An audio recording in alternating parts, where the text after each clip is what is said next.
अब जो टॉपिक मैं आपको बता रहा हूं मेरा फेवरेट टॉपिक है, ठीक है। और ये कई जगह आपकी बहुत हेल्प करेगा। बहुत खूबसूरत टॉपिक है, बहुत मजा आता है इसमें, क्योंकि ये आपको कई बार वो इंफॉर्मेशन दे देता है जो आपको ना प्लैनेट से मिलती, ना हाउस से मिलती, ना राशि से मिलती। और ये चुपके से आपको एक हल्का सा एक इशारा कर देगा कि ये देखो, इसलिए ऐसा हो रहा है। यह है अष्टक वर्ग, ठीक है। अष्टक वर्ग, जिसको आप 8 फोल्ड डिवीजन बोलते हैं, ठीक है। जैसा मैं हमेशा कहता हूं कि ये जो है बाइनरी कोड है ज्योतिष का, अष्टक वर्ग जो है। इसमें क्या होता है, इसमें नंबर्स होते हैं बेसिकली। तो इसमें नंबर्स के आधार पर, नंबर्स को बेस लिया गया है किसी भी स्ट्रेंथ, किसी भी प्लैनेट या किसी भी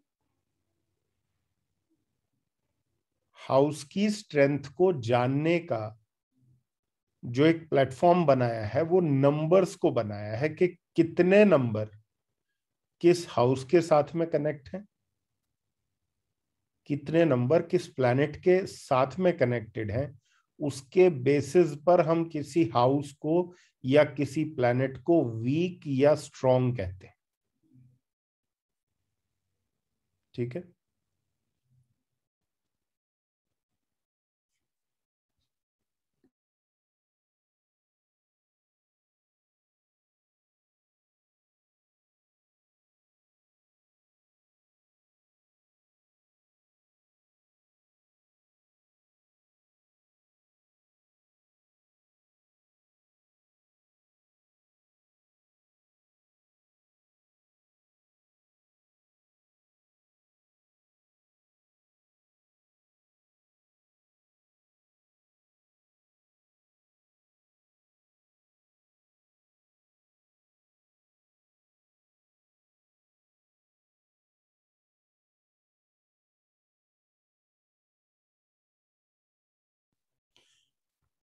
तो ये 8 फोल्ड डिवीजन के अंदर या अष्टक वर्ग के अंदर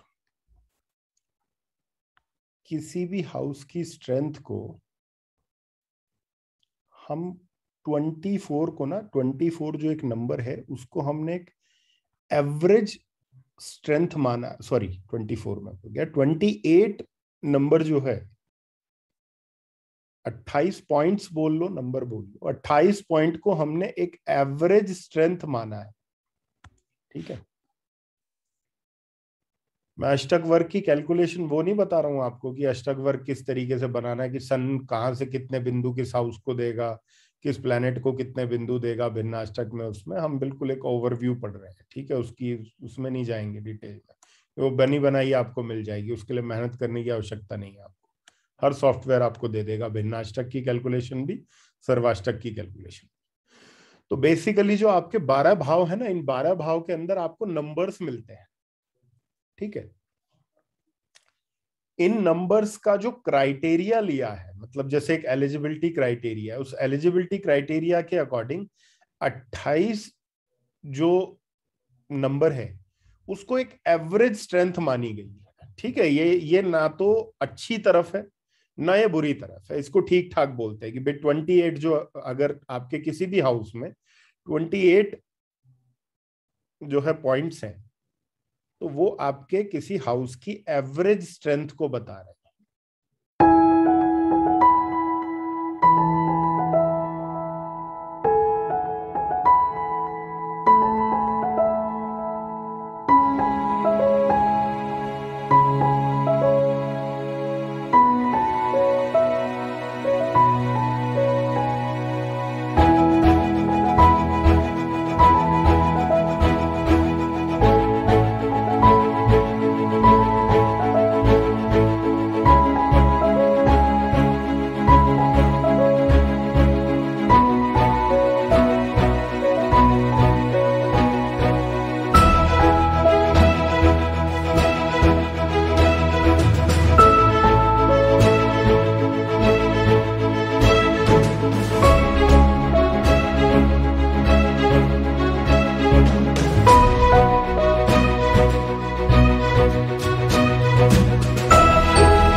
ठीक है, कि भाई आपकी एवरेज स्ट्रेंथ इस हाउस की ये है।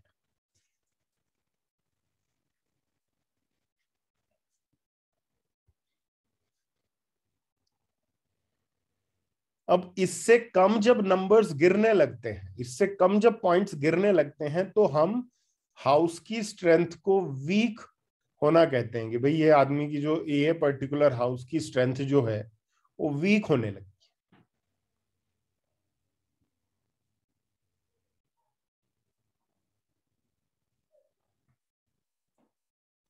अब मैं आपको एक छोटा सा एग्जांपल देता हूं जो अष्टक वर्ग में हमेशा एक बहुत ज्यादा, अरे यार अभी आप लोग चैट को 5 मिनट के लिए बंद कर दीजिए, तो मेरी फेवरेट चीज के साथ में छेड़छाड़ होगी, देखो मेरे को दिक्कत होगी, है ना।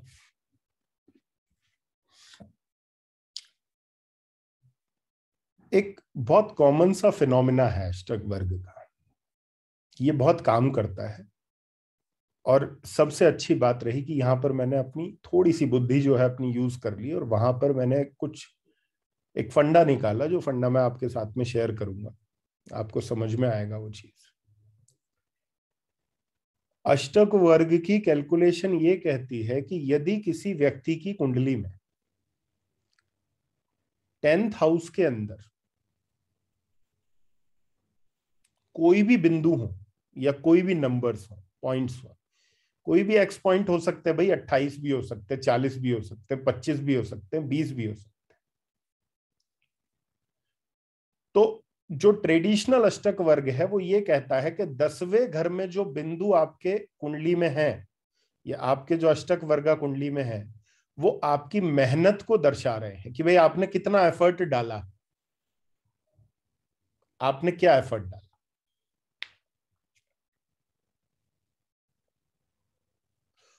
और 11वें घर में जो बिंदु है, जो पॉइंट्स है, वो ये बता रहे हैं कि आपने जो एफर्ट डाला उस एफर्ट के एवज में आपको प्राप्ति क्या हुई।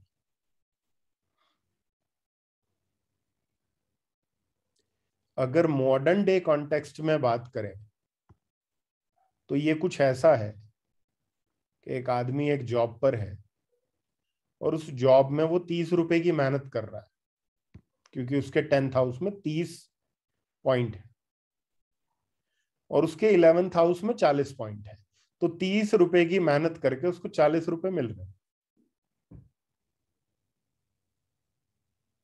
ये हर बुक के अंदर ये पॉइंट लिखा हुआ है। अब जब ये पॉइंट मेरे सामने आया तो मुझे लगा कि नहीं यार, कुछ इसके अंदर कुछ कोई तो त्रुटि है, क्योंकि कभी भी कोई चीज किसी के लिए फिक्स नहीं हो सकती। हर व्यक्ति के लिए हर चीज फिक्स नहीं है। ईश्वर ने हर व्यक्ति को कोई ना कोई रास्ता तो दिया है, ठीक है। अगर कोई प्रॉब्लम है तो उस प्रॉब्लम का सोल्यूशन भी दिया ही है, जाहिर सी बात है। तो अब दो बातें हैं, या तो आप ये देखकर निराश हो जाओ कि भाई मेरे तो 10th में 40 पॉइंट है और 11th में मेरे 30 पॉइंट है, तो मेरा तो हमेशा मैं कितनी भी मेहनत कर लूं, मेरी तो कहानी यही बनी रहेगी। नहीं रहेगी। क्यों नहीं रहेगी? सबसे पहले हम 3 हाउसेस की बात कर लेते हैं। अष्टक वर्ग कहता है कि यदि आपके 10th हाउस में कुछ नंबर्स लाइक 30 है और 11th हाउस में 28 है, तो आपने 30 रुपए की मेहनत की, 28 रुपए की आपको प्राप्ति हुई। फिर वो कहता है कि कुछ लोगों के साथ में वो हाल रहता है कि भाई आमदनी 58 हुई है और खर्चा जो है वो रुपया हो। अब ये क्यों हुआ? ये इसलिए हुआ कि भाई 11th हाउस में 28 पॉइंट थे और 12th हाउस में 30 पॉइंट हो गए, यानी कि 11th हाउस से ज्यादा पॉइंट जो है वो 12th हाउस में चले गए। मतलब ये आमदनी से ज्यादा व्यय को स्ट्रांग बता रहा है, यानी कि एक्सपेंडिचर को बहुत स्ट्रांग बता रहा है। लेकिन क्या इससे एक पॉइंट नहीं मिल रहा हमको? बिल्कुल मिल रहा है।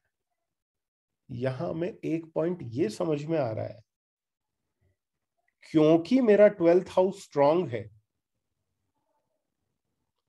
तो कहीं ये ऐसा तो नहीं बोल रहा इनडायरेक्टली मुझे कि मैं फॉरेन कंट्री के अंदर अपना करियर बना सकता हूं, या फॉरेन कंट्री से मैं लाभ ले सकता हूं, क्योंकि मेरा द्वादश भाव जो है कहीं ना कहीं कुंडली में स्ट्रेंथन हो गया। जाहिर सी बात है। तो एक पॉइंट तो निकल कर आया ये। फिर अष्टक वर्ग ने एक और बात कही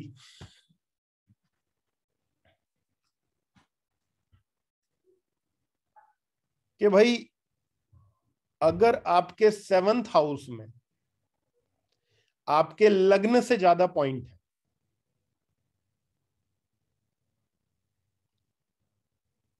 अगर आपके 7th हाउस में लग्न से ज्यादा पॉइंट है, तो आप कौन सा हाउस हो? 1st house. पार्टनर कौन सा हाउस है? 7th house. तो बताने की आवश्यकता नहीं है आगे क्या होगा, है ना? बहुत सारी चीजें पता चलेंगी, बहुत मजेदार कंसेप्ट है। लेकिन मुझे लगा कि इतने अच्छे कंसेप्ट का कुछ और अच्छा यूज मिलना चाहिए। वो कैसे मिलेगा? मेरे को समझ में आया कि भाई अष्टम भाव से हम पीड़ा देखते हैं, कि भाई पीड़ा जो है वो 8वें घर से निकल कर आती है। तो फिर मैंने कुछ चीजों पर काम करना शुरू किया। मैंने करियर स्टेबिलिटी और करियर अनस्टेबिलिटी की देखी कि यार ये क्यों लोगों को करियर में अनस्टेबिलिटी या प्रॉब्लम रहती है। तो मेरे को लगा कि यार अष्टक वर्ग से कुछ एक्सपेरिमेंटेशन करते हैं। मैंने देखा क्योंकि कर्म भाव जो है वो 10th है, और 10th हाउस से 8वें घर में कौन से हाउस की प्लेसमेंट है? 5वें घर की प्लेसमेंट है। अब मैंने ये देखना शुरू किया कि बहुत से लोगों का 5th हाउस बहुत स्ट्रांग रहता है। Strong in the sense 40 point है, 35 पॉइंट है, 36 पॉइंट है। 10th हाउस में कितने पॉइंट हैं? 25 पॉइंट हैं, 26 पॉइंट हैं, 27 पॉइंट हैं। तो इससे मेरे को क्या समझ में आया? इससे मेरे को ये समझ में आया कि यार 10th हाउस में इस आदमी के कम पॉइंट है, 5th हाउस में इसके ज्यादा पॉइंट है। तो ये कुछ ऐसा हो गया जैसे लग्न में कम और 8th हाउस में ज्यादा स्ट्रांग पॉइंट हो, तो परेशानी किसको हो रही है? परेशानी शरीर को हो रही है, क्योंकि लग्न शरीर है और 8th हाउस परेशानी है। और यहां पर यदि हम 10th हाउस को लग्न बना दे, तो 10th हाउस क्या हो गया? हमारा प्रोफेशनल शरीर हो गया, और 5th हाउस जो है उसकी परेशानी हो गई। तो मेरे को ये देखने में आया कि बहुत से हॉरोस्कोप में जहां 10th हाउस में कम और 5th हाउस के अंदर बहुत ज्यादा एक्सट्रीम पॉइंट्स हैं, वहां व्यक्ति को कहीं ना कहीं करियर में अनस्टेबिलिटी रही है उसको।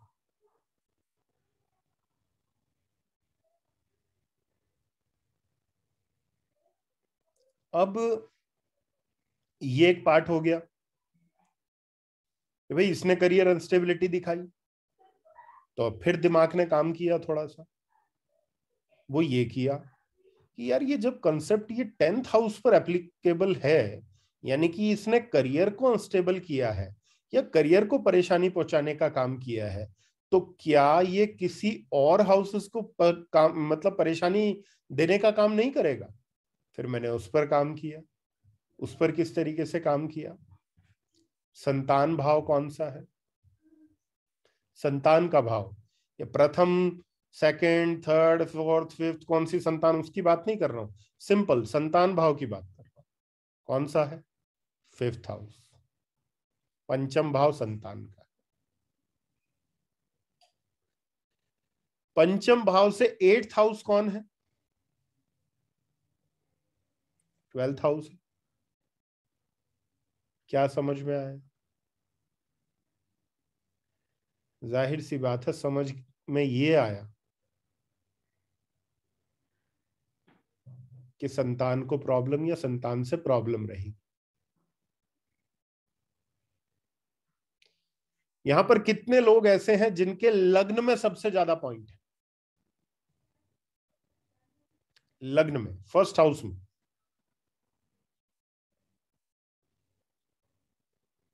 ठीक है, अब लग्न में इतने सारे पॉइंट्स होने का अर्थ क्या है?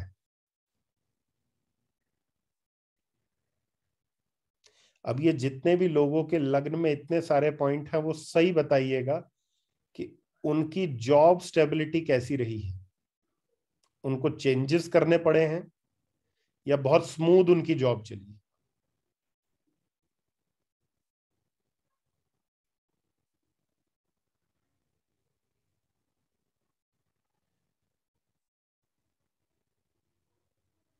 चेंजेस रहेंगे, उठापटक रहेगी। क्यों? क्योंकि फर्स्ट हाउस कौन से घर से एट है? छठे से एट है। समझ में आ गई बात? लेकिन ये एक चीजों के लिए बहुत अच्छा है। लग्न में इतने सारे पॉइंट होना एक चीज के लिए बहुत बढ़िया है। सोच के देखिएगा, ये जॉब को भले ही इधर उधर करे, लेकिन ये परेशानी किसको देगा? ये परेशानी आपके शत्रुओं को देगा। पांचवें घर में परेशानी किसको हुई? बच्चे को ही। यहां किसको परेशानी हो गई? शत्रुओं को। वीक पड़ गए ना।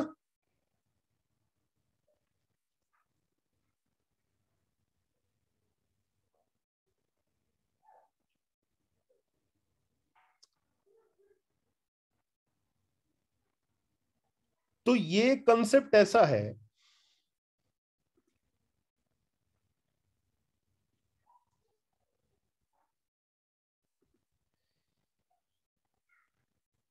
Problem in marriage, happiness in marriage, शादी कब होगी? फिर चर्चा करेंगे इस पे। फिलहाल पॉइंट ये है कि अष्टक वर्ग हमें कितनी सारी इंफॉर्मेशन दे रहा है। अब जितने भी लोगों के 10th हाउस में ज्यादा पॉइंट है, 11th हाउस में कम पॉइंट है, कितने लोग यहां पर ऐसे हैं? दुनिया भर के निकलेंगे। सबके हाथ उठे। मेरा भी है, मेरा भी है, मेरा भी है ना। कोई बात नहीं। जब आपके 10th में ज्यादा और 11th में कम हो, कुछ मत करो, उस हाउस पर जाओ जिस हाउस में सबसे ज्यादा पॉइंट है। डायरेक्टली नहीं जाना है उस हाउस पे। मेरा कहने का मतलब है, उस हाउस को मार्क कर लो अपनी कुंडली में, जिस हाउस में आपके सबसे ज्यादा पॉइंट।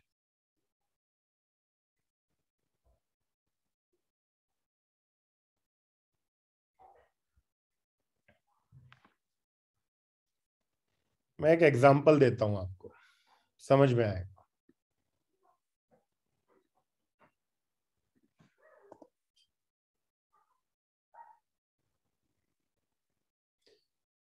अरे किधर गया ये? ये आ गया। गुड।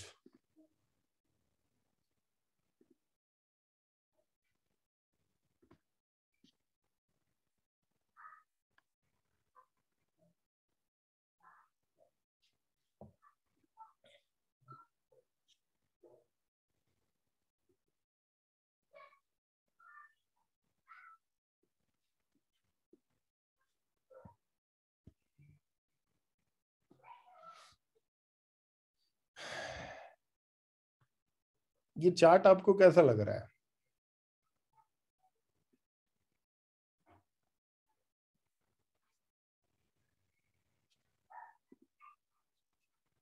ये मैंने ये मैंने सिर्फ आपके अष्टक वर्ग चार्ट लिया है। ठीक है। लाइव ले सकता हूँ संदीप जी, लेकिन फिर लाइव ले लिया ना फिर सबका ये हो जाएगा यार। मेरे को लाइव लेने में कोई प्रॉब्लम नहीं है, बट कंसेप्ट समझ में आ जाए सब। तो ये जो चार्ट है, क्या आपको देखकर लगता है ये चार्ट वाला व्यक्ति जो है, जिसका ये चार्ट है, ये व्यक्ति इस दुनिया का सबसे रिचेस्ट व्यक्ति हो सकता है? मतलब जो कंसेप्ट मैंने आपको बताया 10th और 11th वाला, क्या आपको लगता है ये व्यक्ति उतना रिच हो सकता है उस कंसेप्ट के अकॉर्डिंग? आप कहेंगे नहीं भाई, ऐसा तो नहीं लगता। ऐसा तो बिल्कुल भी नहीं लगता, क्योंकि ना तो 10th हाउस में दम है, ना 11th हाउस में इतना दम है। ठीक है, अब इस पूरी कुंडली में आपको सबसे ज्यादा नंबर कौन से घर में दिख रहे हैं?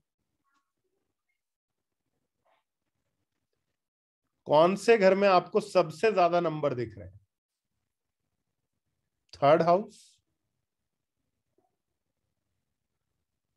3rd हाउस में सबसे ज्यादा नंबर है।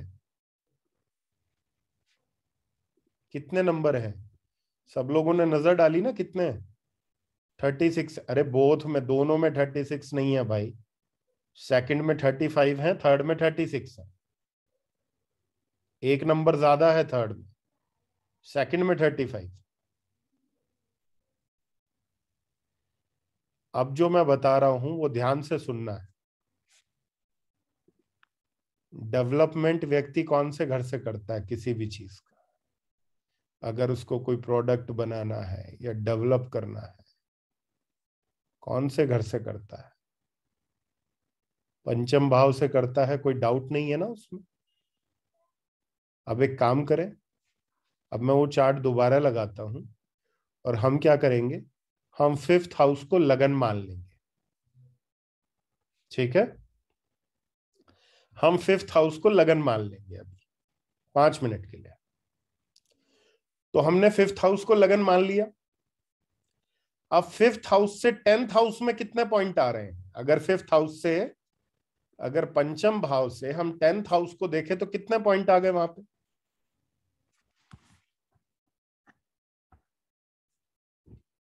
35।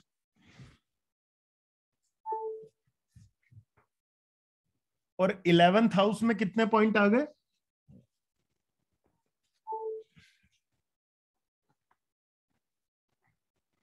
11th में कितने आ गए? 36।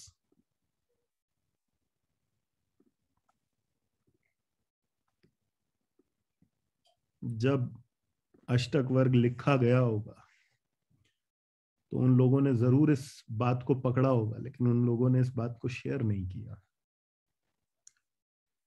उन्होंने बस ये लिखकर छोड़ दिया कि 10th हाउस में ज्यादा पॉइंट और 11th हाउस में कम हो तो व्यक्ति मेहनत ज्यादा करेगा, लाभ कम होगा। मुझे लगा ऐसा नहीं होना चाहिए, इसलिए मैंने सोचा क्यों ना उस घर की तलाश की जाए जिस घर के विद रिस्पेक्ट टू आपकी कुंडली में 10th हाउस में कम और 11th हाउस में ज्यादा पॉइंट हो। ये वो घर है जो ये बता रहा है कि आपको कम मेहनत में ज्यादा लाभ कौन से घर का कार्य करने से होगा। क्लियर हो गया? सिंपल सा पॉइंट है। कंसेप्ट एक बड़ी सिंपल सी बात बोल रहा है कि आपकी अरे भाई 3rd हाउस मत बोलो, थर्ड काहे बोल रहे हो? यहाँ पे 3rd हाउस का काम करने से थोड़ी होगा। सारे कंसेप्ट को पता नहीं कहां आप कहां से कहां ले जाते हैं आपको। 5th हाउस का काम करने से,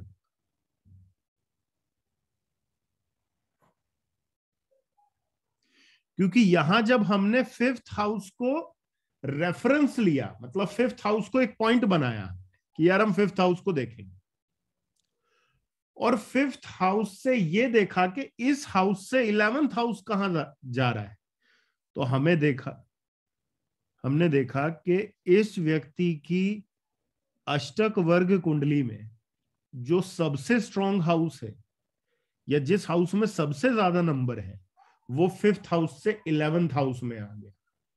इसका मतलब कि ये व्यक्ति यदि 5th हाउस का काम करता है, फिफ्थ हाउस के डोमेन को चुनता है तो इसको कम मेहनत में ज्यादा लाभ होगा। इसी प्रकार आपकी कुंडली में आप एक काम कर सकते हैं कि जब आपके फर्स्ट हाउस में बहुत सारे पॉइंट हो, सपोज कीजिए आप में से कुछ लोगों ने, आपने बोला था ना भाई फर्स्ट हाउस में कितने लोग हैं यहाँ पे जिनके सबसे ज्यादा पॉइंट है, अभी बोला था ना जो मैक्सिमम है। अब सोच के देखिए कि जितने भी लोगों के फर्स्ट हाउस में मैक्सिमम पॉइंट हैं तो फर्स्ट हाउस कौन से हाउस के with respect to 11th house बन रहा है? Third house. मैं इन लोगों को बिना इनकी कुंडली देखकर बोल सकता हूं कि ये लोग ट्रैवल करेंगे तो इनको लाभ होगा, ये लोग अपना चेंज ऑफ प्लेस करेंगे तो इनको लाभ होगा।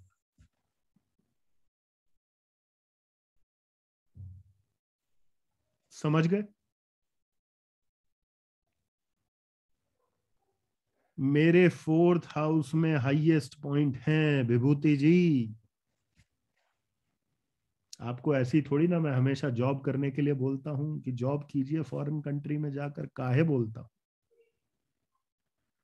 सोच के देखिए, कोई तो रीजन होगा। अब आप कहोगे सर जॉब नहीं करनी है, मैं कहूंगा जिम ही कर लो भाई। क्यों? समझ में आ रही है बात? बड़ा सिंपल सा कंसेप्ट दिया है, एप्लीकेबिलिटी जो है इसकी वो बहुत ही बढ़िया है। 11th हाउस मैक्सिमम पॉइंट है तो फर्स्ट हाउस को स्ट्रॉन्ग कीजिए। Sir those who have least points in लग्ना, लो भाई एक उदासी का कारण अब ये हो गया कि हमारे लग्न में कम पॉइंट है। तो मेहा जी आपके लग्न में कम पॉइंट हैं, किसी और हाउस में तो बहुत अच्छे पॉइंट होंगे ना, या किसी में भी नहीं है? सिक्स्थ हाउस में बहुत अच्छे पॉइंट है, क्या बात है, इससे बढ़िया क्या हो सकता है? सोच के देखिए, सिक्स्थ हाउस कौन से घर के विद रिस्पेक्ट टू 11th है ये बताइए?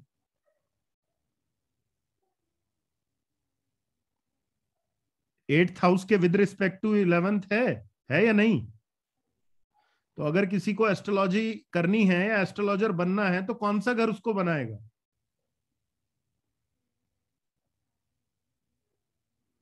क्या बात है, आज पार्टी बनती है। ठीक है,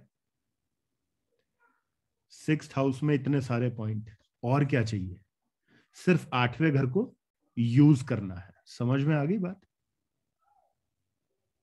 ये घर आप हर किसी को मिला है।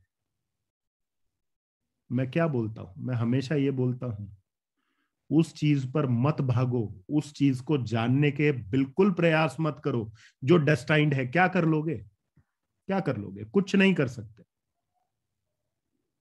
जो चीज डेस्टाइंड है ना उसमें कुछ नहीं हो सकता।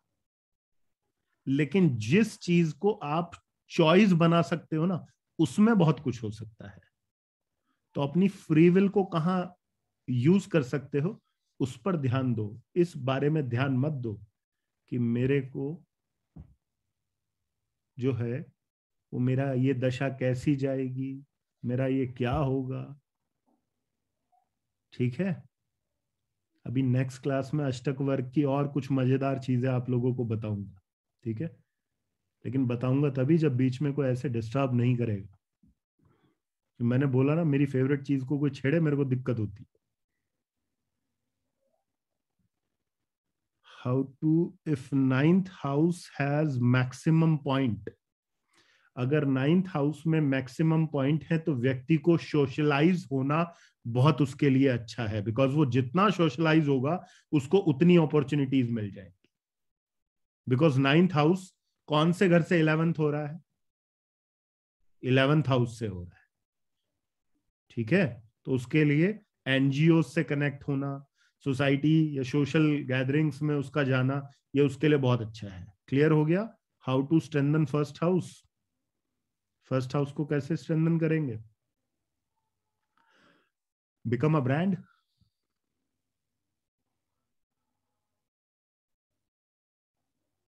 सिंपल। ये मत पूछना भाई ब्रांडिंग कैसे करनी है, उसके लिए यूट्यूब पे बहुत सारे कोर्सेज हैं। ठीक है। 12th हाउस के लिए सर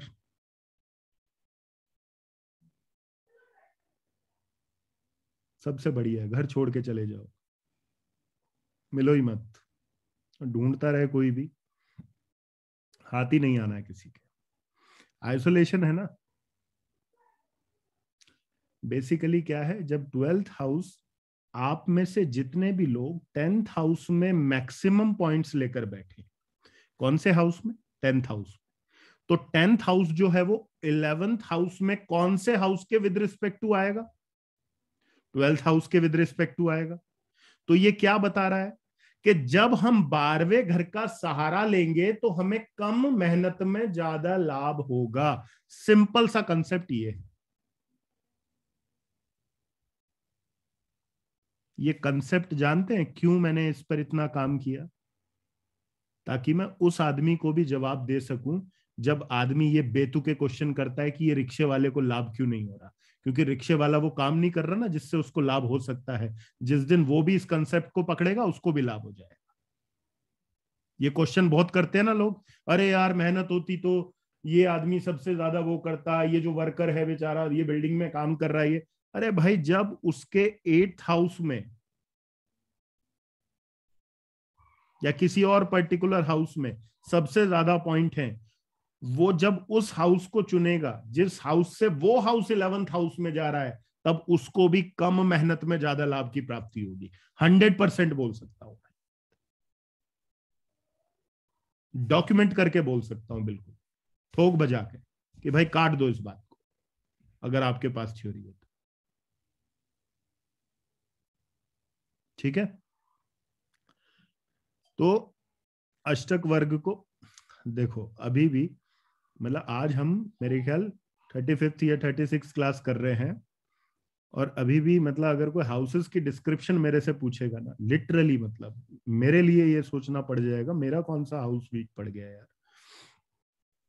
ठीक है, ऐसा मत करो। तो